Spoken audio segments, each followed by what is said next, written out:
नमस्कार मैत्रिणींनो, कशा आहात? परमेश्वराची भक्ती करत राहा, खुश आणि आनंदी नक्कीच राहाल. तर मैत्रिणींनो, 18 जानेवारीला मौनी अमावस्या आहे.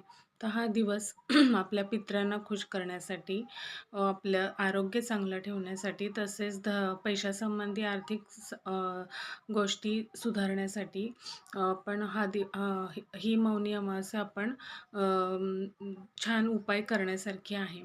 तर त्या दिवशी काय करायचं, एक पात्र घ्यायचं स्टीलचं, त्याच्यामध्ये पाणी घ्यायचं शुद्ध, त्याच्यामध्ये थोडे काळे तीळ घालायचे, थोडं दूध घालायचं आणि बरोबर 12 वाजता दुपारी दक्षिण दिशेला तोंड करून आपण पितरांना अर्घ्य द्यायचं आणि ओम नमो श्री पितृदेवाय नमो नमः हा मंत्र आपण म्हणायचा आणि आपल्या पितरांच्या शांतीसाठी आपण प्रार्थना करायची.